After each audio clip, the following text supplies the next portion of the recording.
The Death Mage Who Doesn't Want a Fourth Time. Chapter 12. Carnival in the Ghoul Community. A toast to the savior of our chief. Delicious. The meat that the savior gave us is good. Vandaloo had saved the chief Zadiris, and the Ghoul community in the Devil's Nest had welcomed Vandaloo on the authority of Vigaro, the leader of the warriors. The Ghoul village was far larger and more civilized than Vandaloo had expected. The trees of this forested Devil's Nest were densely packed, but they had been cleared away to create a plaza, and pit houses with roofs made using leaves of trees were lined up in rows. Vandaloo wondered if buildings didn't get too humid, but as this wasn't the Amazon rainforest or a subtropical region, this was probably not a problem.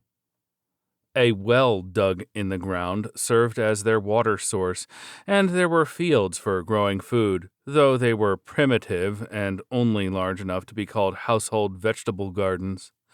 There was also alcohol made from fermenting plants harvested in the forest, and a warehouse where meat from prey they hunted was preserved and stored. The ghouls' lifestyle was similar to the people of indigenous cultures that lived in forests, that Vandaloo had seen in TV programs on Earth. At the very least, they were far more civilized than those monsters, such as goblins and kobolds, that relied entirely on hunting and gathering to sustain themselves. And they're living far more human-like lives than I have. Vandaloo, who also relied entirely on hunting and gathering, other than the spoils from the bandits, realized just how important it was to have a stable lifestyle after seeing how the ghouls lived. A person only lived a normal life when the necessities of life, like food and water, were readily available. And the ghouls were using meat as well as the bandits' wine that Vandaloo had offered to host a banquet. There were about 100 of them in total. There were about 10 members absent on a several-day-long trip to hunt goblins, so that number was going to increase even further. Vandaloo wasn't particularly well informed on how monsters lived, but it wasn't difficult for him to imagine that this was the most civilized of the monster villages in the Devil's Nest. Incidentally, the leader of the warriors hunting the goblins was apparently Zadiris' youngest daughter. For some reason, though she was a woman, she was born with more talent as a warrior than as a mage. And so the ghoul men with lion-like heads and arms that were longer than their legs, and the ghoul women, who were no different to humans other than their gray-brown skin, praised Vandaloo, who had saved Zadiris, and offered them food and drink as they enjoyed the feast. This sight was enough to calm Vandaloo as he thought, "I did good." Even though he knew where the meat had come from, that feeling didn't change. Eating together with everyone made the food taste better. Vandaloo, you should eat too. Vigaro offered him a skewer with some well-cooked meat on it, but Vandaloo shook his head. "I'm a little hesitant about eating human meat." Indeed, the meat that Vigaro and the others were roasting on skewers and boiling with herbs was the flesh of the 5 adventurers that Vandaloo had killed when he saved Zadiris. In other words, it was human meat. Though the ghouls weren't undead as he had thought they would be, their love for eating human flesh was just as he had imagined. Really? They're more delicious than poison toad legs, you know. Vigaro tilted his head as he eyed the roasted poison toad leg that Vandaloo was eating, but Zadiris, who was sitting next to Vandaloo, chided him. "Don't be so forceful about it. Vandaloo's a Dhampir, so even if he drinks human blood, he does not consume the flesh." Is that so? Then how about alcohol? Vandaloo is only 1 year old. Alcohol is nothing short of poison for him. Are you trying to test his resistance skills at a banquet? 1 year old? Is that right? I thought he just had a small body and he was surely older. Vigaro opened his eyes wide in surprise, but it was not strange for one to think that Vandaloo was older than he looked, based on the way he talked. In fact, it was to be expected that one would make that assumption. Well, he is a boy who uses magic, tames the undead, and defeated 5 adventurers. It's not strange for you to think that he's merely an adult with a small body, but... Is that so? I'm still just an inexperienced 1-year-old boy, though. Doesn't look that way. It does not seem that way. Zadiris and Vigaro spoke at the same time as they shook their heads, but Vandaloo thought, "They're probably right," and paid no further attention to it. In fact, even if one ignored the magic and undead, nobody would look at Vandaloo and think that he was an innocent 1-year-old. He was expressionless, with lifeless, dead-looking eyes, and his presence was difficult to notice. As Darcia had been killed when he was only 6 months old, his hair had grown freely since then, and the only thing he was wearing was an inadequate cloth rag. No matter how one looked at him, he would appear to be a ghost. "Chief, may we greet the Savior? Please, we are begging you." It seemed that wasn't the case for the Ghoul women. Several Ghoul women were gazing at Vandaloo with their sparkling yellow eyes. As Vandaloo received their attention, he simply blinked.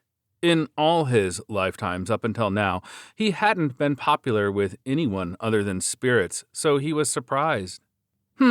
Boy, these are the youngest women of the village. I am currently teaching them various things. The women that Zadiris was introducing did indeed appear young. Most of them appeared to be in their mid or late teenage years. However, Zadiris, whom these women were calling their chief, had the appearance of a young girl. How cute! His hair looks like a mane! Such pretty eyes. They're different colors as well. But they were certainly younger than Zadiris mentally. As soon as Vandaloo was introduced to them, they began taking turns to hold him in their arms, as if competing against each other. Hey, you should not be so rough with him. They were lifting him up into the air by the legs and holding him upside down. It was quite the rough treatment for a 1-year-old. But Vandaloo was a Dhampir, stronger than a grown man, so he was unharmed. Though he was unharmed, it wouldn't have been surprising if he found such treatment unpleasant. However, Vandaloo showed no signs of anger towards their treatment of him. Huh? Could it be that I'm popular?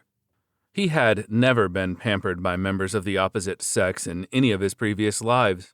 Now that he was in his 3rd life, he was experiencing romantic popularity for the first time. Vandaloo's thoughts had stopped completely in this moment, so he wasn't in a state to get angry over how roughly he was being treated. All of these Ghoul women were beautiful, and they were living in a village in the Devil's Nest. Their clothing left much of their skin exposed. Even human men would have a hard time keeping their eyes off of them. If they didn't mind the fact that the Ghoul women were eating human flesh, that is. My name is Vandaloo. Nice to meet you. Vandaloo didn't care in the slightest. Thinking about it, it wasn't as if those human adventurers had attacked and tried to rape a human girl, and then tried to sell her off as a slave. The one that they had attacked was Zadiris, whom society had labeled as a monster. Of course, selling her as a slave was illegal, but for that they would have only been charged with bringing an untamed monster into town. It would be a very different charge compared to illegally selling a human girl as a slave. And at that moment, Vandaloo attacked, those adventurers were merely trying to rape a female monster. It was not an illegal act. What kind of country would enforce a law that made it illegal to sexually assault a female monster? Well, perhaps such a law would be enforced, but only to prevent strange diseases from spreading. Ethically, it might be frowned upon by female adventurers and guild receptionists, but it wasn't technically against the rules. In the first place, adventurers existed to exterminate monsters and protect the people. And though the ghouls could trace their roots back to the goddess Vita, they were defined as monsters in the Amid Empire and its nations. So it was perfectly legal for them to rape monsters before killing them. Therefore, Vandaloo killing the adventurers was an unwarranted attack, and taking the equipment from their bodies was exactly what bandits did. However, thinking further, one would ask, so what? The reason for that, Vandaloo was a Dhampir. In the Amid Empire and its nations, he was not considered a person, but a monster. In other words, he was in the same boat as ghouls. He was a creature that attacked and harmed humans. With that said, what was so strange about him attacking a group of careless adventurers, killing them all, stealing their equipment, and sharing their flesh with his companions afterwards? In any case, for those adventurers, Vandaloo was in the same category of creatures as goblins and poisoned toads. There was nothing unusual about what happened to them. If Vandaloo had been planning to fight for Dhampir rights in the Amid Empire, then he might have been concerned about it, but he had no intention of doing that. He wouldn't do it even if someone begged him to. It was such a troublesome task. He felt more intimate with the ghouls welcoming him than he did with humans. If the ghouls were so happy about eating human flesh, then should he have been saving bandits' corpses? He should do that from now on. I wish my child would become as strong as Vandaloo, too. He's already 30 years old, but he's still dependent on his parents. Hey, can you stroke my tummy so that my child will grow up to be as strong as you? My name is Bilde. If my next child is a boy, can I name him after you? Suddenly, Vandaloo's heart dropped. They were apparently all mothers or women who were about to become mothers. Their stomachs were still flat, so he hadn't noticed. He hadn't really thought that he would be able to form relationships with them, nor did he really hope for it. In any case, he was still just a 1-year-old child. Even so, he felt his mood plummeting. At the same time, he felt a hatred for his own personality, for being disappointed over such a thing that he hadn't even felt when killing the adventurers. Hey, he is already tired and limp! Hurry up and let go of him, you fools! But from someone else's point of view, it seemed that he had simply lost all his strength. Ghouls are undead monsters that were rank 3 at the lowest. They show greater intelligence and societal structure than subhuman-type monsters, such as goblins, orcs, and kobolds, and the physical appearance of the two genders are very different. All of them possess yellow eyes and gray-brown skin, are physically strong, secrete paralyzing venom from their claws, and enjoy eating meat. They are creatures full of vim and vigor, also possessing resistance to pain and poison. The males have the heads of lions and are suited to being warriors, as they surpass the females in physical strength and the potency of their paralyzing venom. On the other hand, the females resemble beautiful women, and though they are physically weaker than the males, many of them possess qualities suited for using magic, and most of them are able to cast simple spells. However, females that are excellent warriors and males that were mages also exist. Sometimes ghouls perform a special ritual to transform human corpses into a member of their own. High-level ghouls such as ghoul warriors, ghoul berserker, and ghoul mages exist, and, in the past, even higher-level ghouls such as ghoul tyrants and ghoul elder mages have been seen. This is all I know about ghouls. Do you plan to stay in the ghoul village until spring? Yes. Also, Mom, ghouls aren't undead. They originated from Vita, like vampires. Darcia had a worried look on her face, but as Vandaloo replied to her, he was expressionless as usual. That's what makes me more worried. If they were undead, they would be more friendly because of your skills. But that's not the case, you know. If they get hungry and try to eat you, what will you do? To Darcia, who had only just woken up, and so had not seen the ghouls for herself, this was a very real possibility that she was worried about.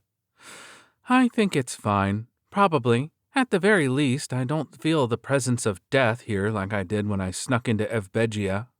Because of the ghoul's friendly behavior, he let his guard down to some extent, though not completely. However, neither Darcia nor Vandaloo himself had realized that his death attribute charm skill was working fully on the ghouls. Also, I need to wait until spring in a suitable place regardless. Zadiris and the others have told me I can stay here as long as I'd like. Vandaloo had already confirmed with the top members of the community that it was all right for him to stay in the village until spring. The charm-type skill in the meat offering had been greatly effective. Also, I want to have Zadiris teach me various things in the time leading up to winter. That can wait until you get to the Ore-Bomb Kingdom. I can't say that, can I? Yeah, because I've realized that there is a problem with the guild cards. Vandaloo ran his eyes across the 5 guild cards that he had left in the carriage, which was now considerably emptier now that he had given the ghouls the alcohol. The guild cards were something that all of the adventurers had been carrying, and they had the adventurer's name and their D-class status written on them. Of course, he was planning to dispose of them later, but he had heard some very important information from the adventurer's spirits, so he had done a little research before that. Guild cards had the function of displaying one's status to other people. Normally, one would have to use a special spell or magic item to see the status of others. The owner of a guild card could apparently adjust how much of their status was displayed.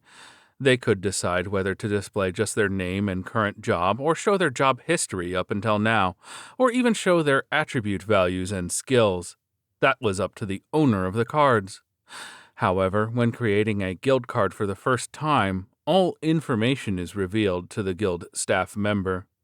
Which means the moment I become an adventurer, my skills and curses will be revealed. That is quite a problem. Normally, you'd be happy since they would pay you a reward. The Adventurers Guild paid out rewards to adventurers who discovered and acquired unknown jobs and skills, and the Death Attribute Magic and the Death Attribute Charm skills that Vandaloo possessed were unknown skills. Darcia had first heard of them when Vandaloo had explained about his previous 2 lives. To be more accurate, she had learned of her son's skills and noticed that there were skills that she had never heard of before.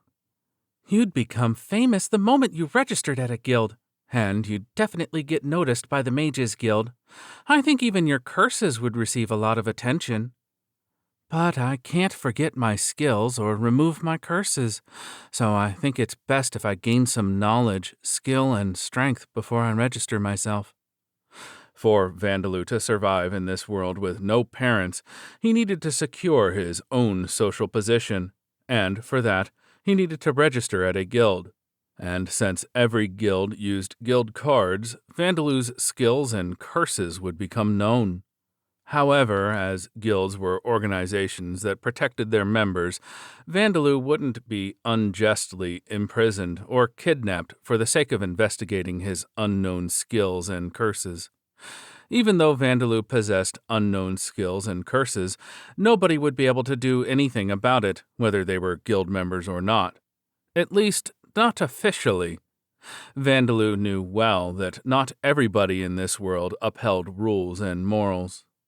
I suppose there's no choice. It seems that Zadiris person can use magic, so I'll have her teach you lots of things. Even if you can't learn the magic itself, I'm sure you'll learn something that you can apply to your death attribute magic. Yes, Mom.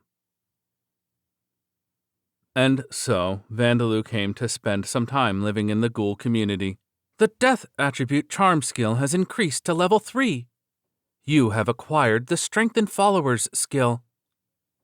At first glance, it was a blue-purple, fin-shaped, inexplicable object.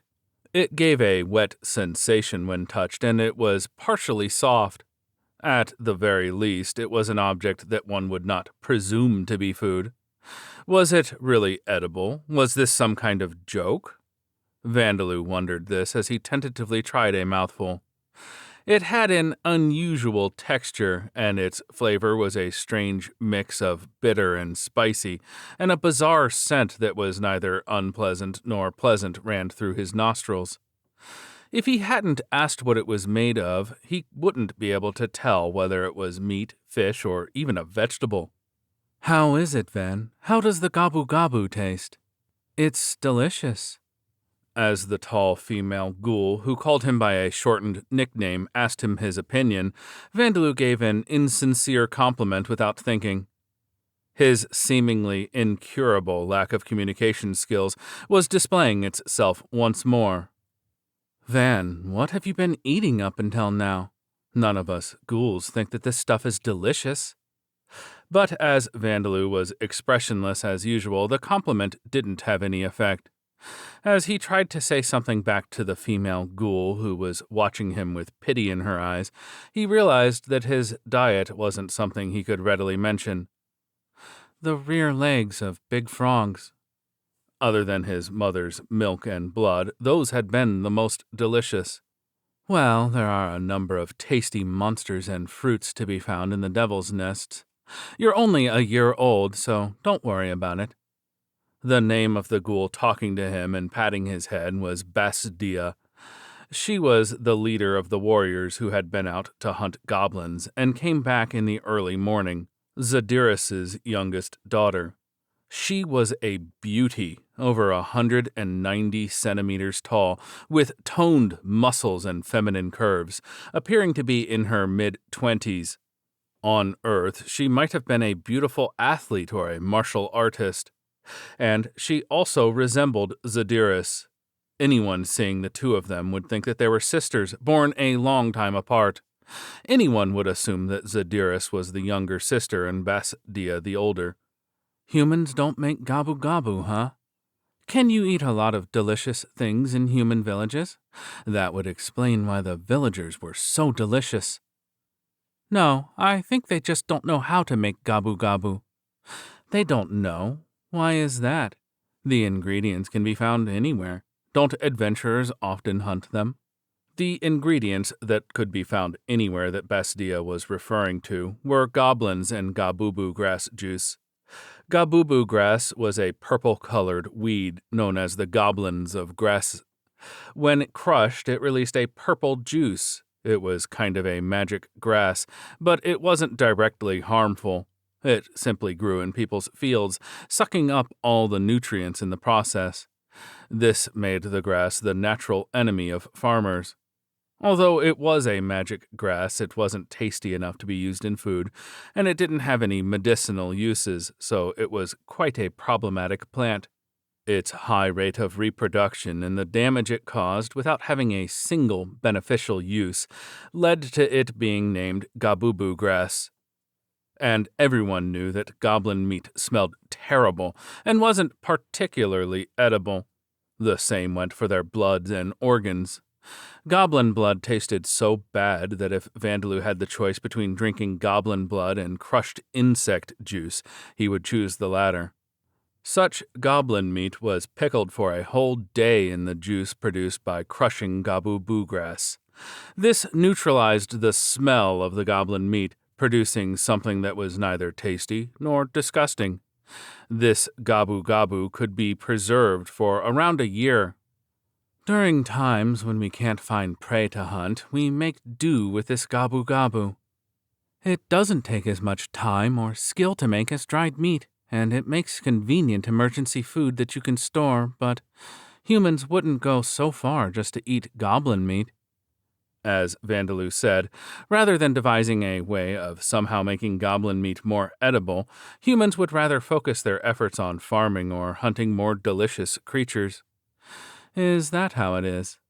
Satisfied with his explanation, or perhaps having given up on trying to understand it, Basdia returned to her task of chopping up goblin meat that had already had its blood drained, with a butcher's knife. She still had to make gabu gabu with a dozen more goblins' worth of meat. Basdia was the most skilled among the young ghouls, even including the males, but her social position within the village was not very high. The social status of ghouls was determined by strength for men, and skill in magic and number of children birthed for women. Basdia was unskilled in magic and hadn't given birth to a child yet, so no matter how skilled she was at fighting, she would never be able to rise to the top positions. Vandaloo thought about how people of Earth would furiously label this way of thinking as discrimination, as he ate the rest of the gabu gabu. Well, he didn't have time to complain about the society of ghouls who were technically monsters. I want to hurry and give birth to a child so I can become important. If that happens, I won't be hunting goblins and making gabu gabu, but going out to hunt more worthy prey and focusing my spare time on becoming stronger. Housework, making various everyday things, maintenance of the fences that surrounded the houses and the village, and such were apparently tasks for ghouls of low social position, and hunting goblins and gathering gabu-boo grass for making gabu-gabu were included in that. Surprisingly, ghouls that were able to create weapons and armor were respected in the village, even if they were weak or had no children. You want to become important and strong? Yeah, I like strong people, so I want to become strong. Basdia looked like a female warrior at a first glance, but her personality matched her appearance. There's also my age to think about. Basdia had apparently turned 25 this year. The physical appearance of ghoul women didn't stop changing until they birthed their first child, so she was worrying that her physical age might double Zadiris's at this rate. As Vandaloo looked up at her, he thought that she didn't need to worry about that. If you were a little older, Van, I would receive your seed. Huh? What's wrong? Did the gabu-gabu get stuck in your throat? Are you all right? Basdia dropped the butcher's knife that could decapitate a cow in surprise and raised Vandaloo up into the air. She had no signs of embarrassment showing on her face. No, I was just surprised that you said such a ridiculous thing in such an earnest tone. Nobody could blame Vandaloo for being surprised at Basdia suddenly saying that she would receive his seed. However, Basdia gave a puzzled turn of her head. According to Mother, when there is a ghoul woman who's struggling to get pregnant, sometimes we capture a human man alive and have him give his seed in exchange for leaving him alive.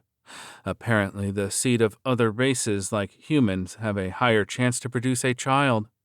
Human men are cooperative about it, so this is apparently quite successful. Well, if their lives are depending on it, I'm sure it's no surprise that they would cooperate. If any man was given the choice between dying and making a child, wouldn't he choose the latter?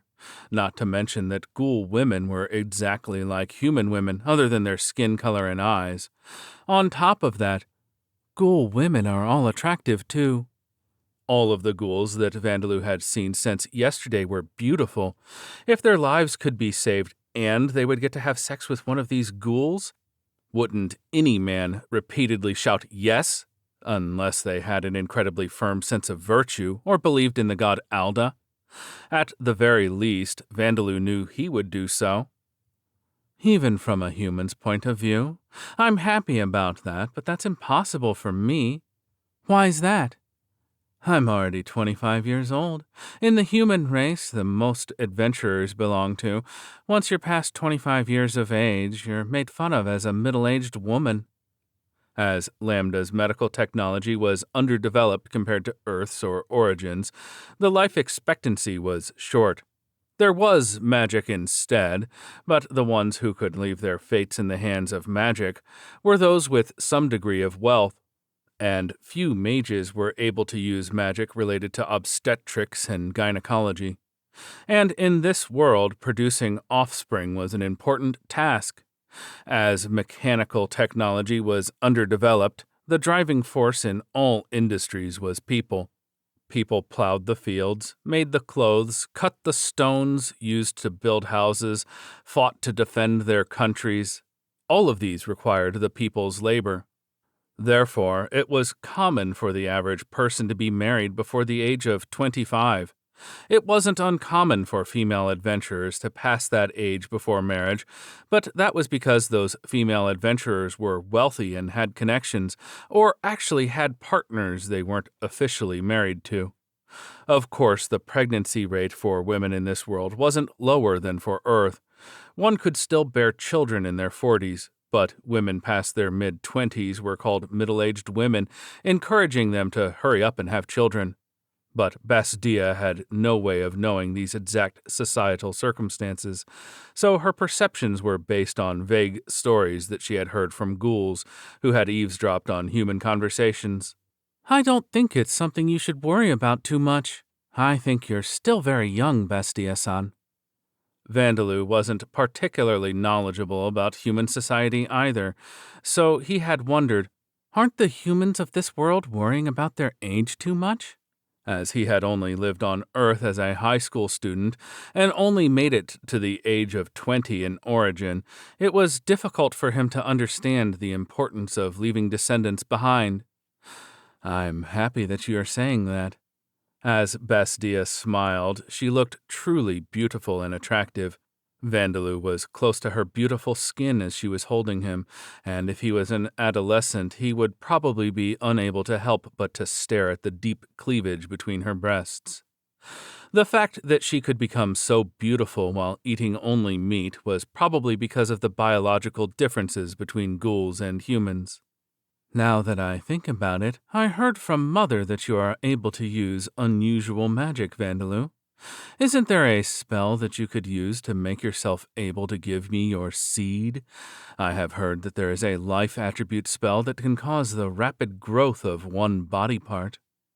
I think that's impossible. However, it seemed that Bastia's complex was deeper than Vandaloo had thought. He had thought about capturing a bandit or adventurer alive and offering him to her next time, but that in itself made him feel uncomfortable. I see. I am sorry that my daughter asked the impossible of you.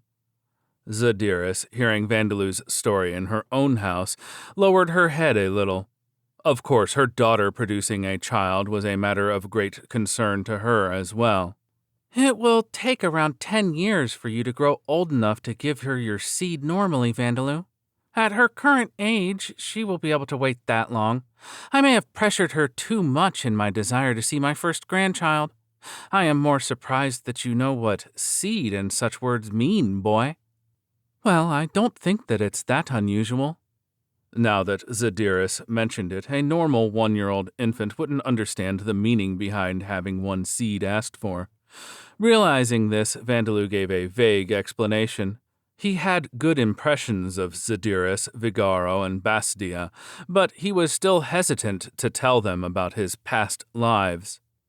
More importantly, what do you mean by first grandchild? Well, I suppose I can understand even without you explaining. Vandaloo, hearing the pleasured voices of men and women coming through the gap between the leaf ceiling and the wooden walls of the pit dwelling, gave a shrug of his small shoulders. The owners of the voices were ghouls of the village. It seemed that ghouls didn't have a system or the values for marriage, and it was common to spend the night with multiple members of the opposite sex. This was because of the fact that ghouls lived in a dangerous devil's nest, the fact that the women's aging didn't stop until they became pregnant, and the fact that it was very difficult for them to get pregnant despite their long lifespans. If every ghoul had only one partner, the village could not be maintained. Vandaloo guessed that this was the reason that Zadiris did not have a grandchild yet. She had apparently given birth to 2 males before Basdia, but since DNA testing didn't exist in this world, there was no way to be sure that they were the fathers of any children. In fact, at the banquet yesterday, nobody had introduced their husband, wife, or their grandchildren or grandparents. Indeed, that is how it is. Zadiris didn't deny it. This was how ghoul society worked. Well, I know who Bastia's father is. Who is it? It is Vigaro. Basdia was 25 years old. That meant that Zadiris had been 265 years old when she had given birth to her. At that age, even ghouls were considered to be very old, and considering the physical burdens, it was unusual for one to produce children at such an age. However, at the time they had fought kobolds and drank the alcohol that the kobolds had stolen from the human. That alcohol was much stronger than the alcohol we make in the village. I became drunk on it, and the next time I opened my eyes, the sun was rising, and I was in the same bed as him." "I see." It was the story of a conception without a single trace of romance.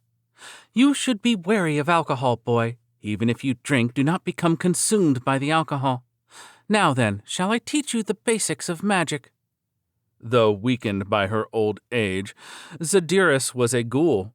Of course, she couldn't use death attribute magic, but the basics that she could teach were likely to be beneficial for Vandaloo. While Vandaloo was learning the basics of magic from Zadiris, Bone Man, Saria, and Rita were being taught how to fight by the ghoul warriors. Sam, Bonebird, and the other undead were helping with things around the village.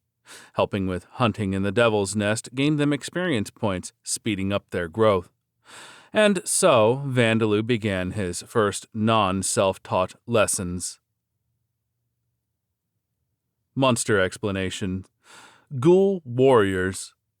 There are ghoul warriors with enhanced fighting ability.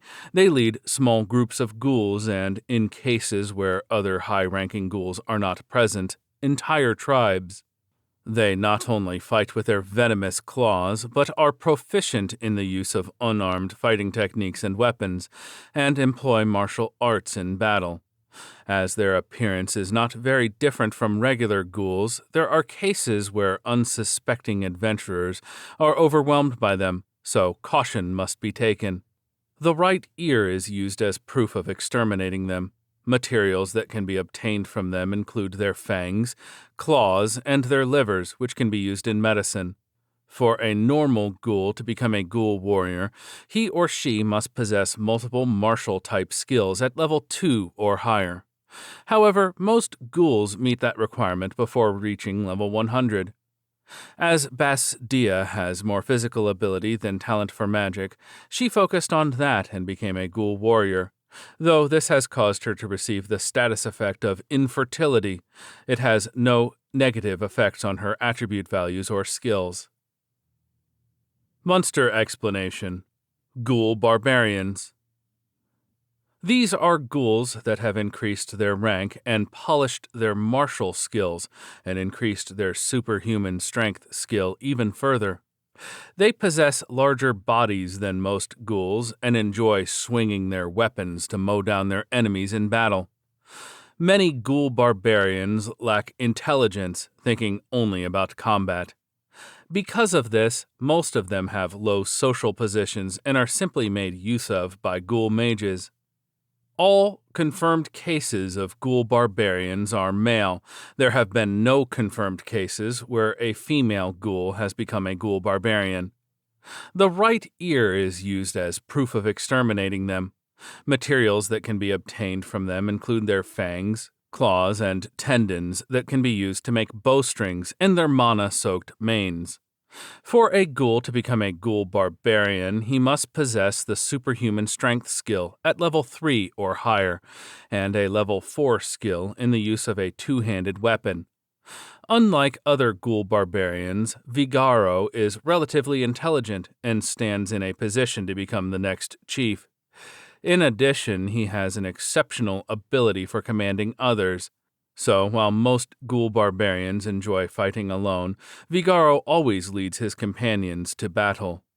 These factors make him more difficult to defeat than most ghoul barbarians.